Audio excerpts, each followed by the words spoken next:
Hello, everybody, and welcome to Just for Women Africa. And my name is Olaleko Amusa, the founder of Just for Women Africa. And today we're on a Zoom interview all the way from Liberia, Monrovia. We have with us Shoana Cachelle, who is an entrepreneur, a motivational speaker, a brand strategist, and the CEO and founder of Chanel International, a marketing and advertising company based in Monrovia, Liberia. She'll be talking to us on her journey, how she's come this far, living in Liberia and also living in the United States. So stick around and we'll be right back.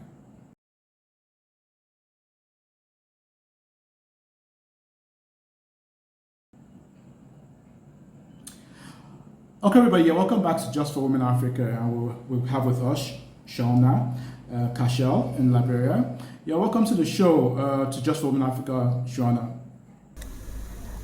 Thank you so much. It is such a pleasure to be here. All right, Shoana. Before we get into Cachelle International and what you do, I can see that you do a lot of stuff. Could you just tell us briefly about yourself and your journey so far? Yes, so I like to consider myself a creative because I do a lot of different things.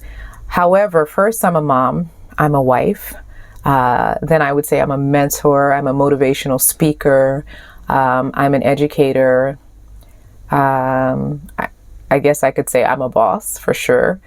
I run a creative and performing arts school located in Monrovia, Liberia, as well as a marketing and advertising firm. My passion lies in my adult literacy program, which is called the Go Girl Grow Project, where I have met some very brave women who sacrificed most of their adult life giving and pouring into their children's education and not really focusing on theirs. So we've searched out women who really want to, change their lives. And so they are part of this program now. I'm very excited about where it's going and how they're developing. Okay, that summarizes it all. Okay, Shoana, can you just tell us, is it really difficult being a woman, living in Liberia? Is it hard to be a woman? It's a hard one for me because I have prepared all my life for what it takes to be a woman. Even as a child, I grew up in the 70s and the 80s, and I saw women, especially Black women, struggle to be seen, to be heard, to have a seat at the table. So all I've known is hard work for women, right? So because I've been preparing mentally, I prepared for situations all the time before they happen. I prepare for being a woman in business or, in a man's world. What would I do if a guy ever did this, or if a guy ever did this to me? How would I handle it as a woman? If I was in a bad relationship, how would I do this? So it's always a struggle to overcome obstacles. But for me, I look at the fact that you have to have these obstacles in your life to appreciate the good times, right? So if you pass through something, you appreciate the present time so much more because of that obstacle. So I don't focus on the hardships. I focus on the outcome. And so when I look at the outcome of who I am as a woman and how I've turned out, even though I've gone through all these ups and downs, I can't even focus on the hardness. I just focus on the fact that it is what it is. Who said it was going to be easy? Okay. Well said. The reason why I asked that question is because a lot of women say, they feel it's a man's world, it's challenging, society doesn't take them seriously. When they walk into a meeting or they have to do a program like which you do, they have to work 10 times harder for men to take them seriously. Are those kind of things you face every day? So yes, I have encountered that. Living in a man's world, for me, has been interesting. Back in the day when I started in business, it was more difficult than it is for me now, because I think I've kind of mastered how to handle situations when I'm being taken advantage of. I remember I had a client that decided to pay half of his balance and come at me like, girl, you just like too much money, you so-and-so, so-and-so. So I used what I call professional flirting, and I gave it back to him the way he gave it to me. I was like, hey, brother, a girl's got her hustle, right? I know you're not broke. I know you're not cheap. So I know you're going to pay that money. And he did, clearly, because he didn't want to be called broke and cheap. And when that worked for me, I was like, this is so much better than becoming hostile and being upset every time and yelling and screaming and then taking my own pressure up because of somebody who's, disrespected me because I'm a woman. So I usually will use that. I mean, obviously, there's a time and place to use that. It depends on how I feed off of the person. I had a parent who was trying to get their child into my school, and he didn't want to pay the full tuition. He wanted to haggle and pay less. And I'm like, so I asked him, I was like, man, I said, you really love your son, don't you? And he said, yeah. I said, you really care about him, right? And so you want to invest in his future? He said, yeah. And I said, well, shouldn't the investment be priceless to you? And he's like, yeah. And I was like, well, then why are we haggling this price for tuition when your son is priceless? And he looked at me, he smiled, he was like, I give up. I'll give you your money. But just kind of back and forth. I guess it's called reverse psychology as well. So maybe you can use that. So ladies, listen, it's worked for me. Now, it might not work for everybody, but honestly, it's changed my life perspective in situations. When I go into a situation and I know that a guy is getting ready to strong arm me, I put my armor on and I prepare myself for whatever it is that's coming at me. I have an answer for that. That's interesting. That's a new one. What do they call it? Professional flirting. Professional flirting is what I call it. You know how people say use your assets? We typically are communicators, and we can manipulate as women.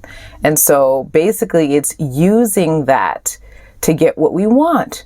Because guys do it all the time. So just like they would strong arm you, you just do it in a way that they wouldn't even know what hit them. And I said it, yes, I professionally flirt when somebody is trying to take advantage of me. And I make sure that it ends up in my favor, and where I leave in a way where he is respectful to who I am. But in a way where I have not disrespected him. I kind of just play it off. And so when I say professional flirting, we think of flirting as in using our bodies, no, I'm talking about using your mind, using your business savvy. So let me just be clear. Professional flirting is using your business savvy, not your body and your, other stuff to show off. Okay. I'm sure the whole of Africa will be watching this interview. I'm sure they've learned something new, professional flirting. Okay. All right, Shoana. Okay, you do a lot of businesses. You have a school, you have a makeup line, a hairline, you have a charity, which you run in Liberia, which you've been going on for so many years. I mean, so having been in business for so many years, what is the one key thing that you've learned that you think every woman should know before going into business? Okay, so one of the key things that I think is super important, and just as a brand strategist myself, just sharing this with many women, is that a lot of times when you're starting a business or you want to start a business, you have everything up in your mind, in your head, and you're just like, I know exactly what I want to do. This is how I'm going to do this, But one of the things I always tell people is to put it on paper. Once you put your idea on paper, you get to visualize it. You kind of see the bigger picture because you're going to write down the details of these things, how you're going to do it, why you want to do it, where you're going to do it. All of these things matter. And when you get to look at these things on paper and kind of see all the information in your head come out, sometimes it shifts. You might see something that you didn't see before. You also want to verbalize it. You want to talk about it with people that you trust, who will give you some solid, good advice or some suggestions. So it's good to listen, do some market research on that business that you're trying to get into. And it can be as simple as doing a survey on Facebook, making a post, asking a question and having people respond, or creating a survey that people and sending it to them on WhatsApp, a poll. asking questions and seeing how people respond to that, to see if this idea is in fact a good idea for where you are, for the area in which you are, because sometimes you might have a great idea, but for that community you're in, it doesn't make sense. So market research is also important. So to go back, take it from your head, put it on paper, visualize it, share it with someone who's important to you that can give you some good sound advice and solid advice, and then do a survey, which is your market research, to see if it's possible, if this business seems possible and feasible at that particular time. Yeah, it does make sense. It does make sense. Well said. Well said. Okay, you give a lot of business coach advices to entrepreneurs around the world. What can you say makes a business successful? Okay, so I think what makes a business successful starts from that person who's starting that business, right? If you are a good leader, you must be a good leader for your business to succeed. And leadership doesn't mean dictatorship, right? Leadership means that you listen to your team at all times because they see things that you might not necessarily see. That not only you listen to them, that you value their opinions and you value their suggestions. I find that for me, running my company as opposed to an employer and an employee, we run as a family and we treat each other like family. I think that in order to see a successful company, there should be longevity in its employees. So if you go to a business and you see staff that's been there for years, 13, 6, 8 years, you know that the leadership is good. If you go to a business and every single time you go there, you see a different employee, different person, all new staff all the time, the leadership is not good. And I am proud to say for my company, we have staff that's been here for 14 years. Since I opened my business in Liberia, we have staff that's 12 years, 10 years. Most of my staff, when they start working, they remain here. Just very few that I have to let go or leave on their own. And it's typically most of the time because they don't fit in to the family. They kind of boot themselves out, whether it's for stealing or whether it's misbehaving or being disrespectful. Because at Cachelle, we're very respectful. Everybody respects and honors each other. Loyalty is very important. It's important to have harmony in my business. And so I think that's why we're able to maintain staff for so long. But that's, to me, is good leadership. You must treat people like they want to be treated and respect them in a way that they need to be respected, and so that they reciprocate this respect. Okay, well said, well said. And what do you think? Do you think a woman? Sorry, let me rephrase the question. What do you think makes a woman successful? I mean, there's the business definition of a successful woman, who says a woman who's able to, balance basically everything, work, home, all that. Do you think that what is termed as a successful woman? I think a successful woman in business is a woman who has control of those 5 areas in her life that I told you about. If her marriage is healthy, if her family life is healthy, if her personal life, her fitness life, her spiritual life, if they're all healthy, then you will see a successful businesswoman. If she has a relationship with her staff that's healthy, then she will be a successful businesswoman.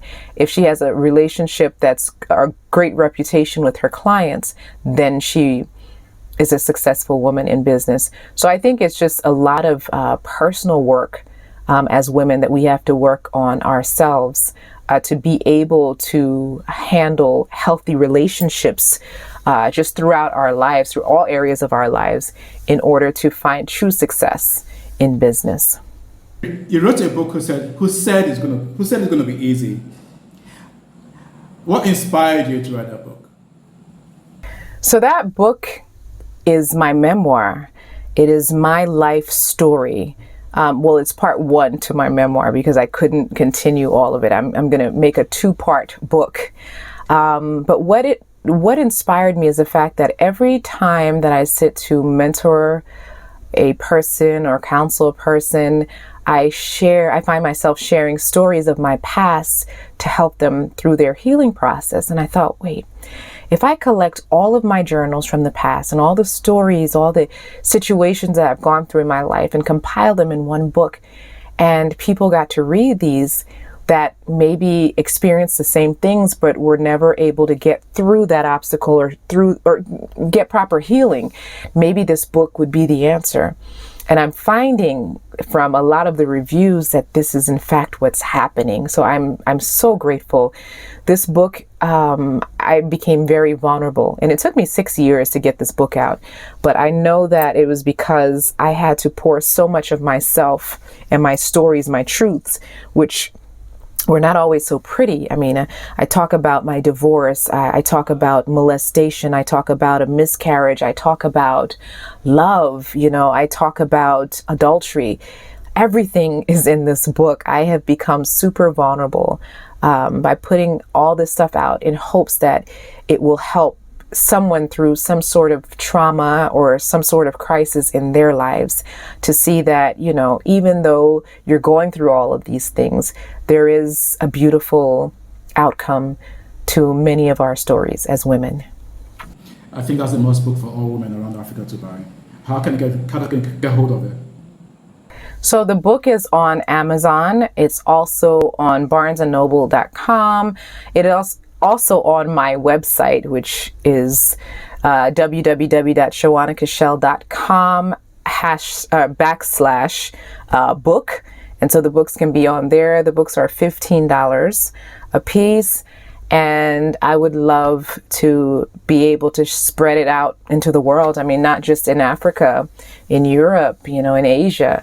I think this is a book that needs to be read by a lot of women. I encourage every woman out there to get hold of the book. It looks like compact information, has the opportunity to read some of it, and it's something everybody should buy. Okay, you're welcome. All right, Shoana, as we wrap up the interview, could you just tell us what's the future for Shoana?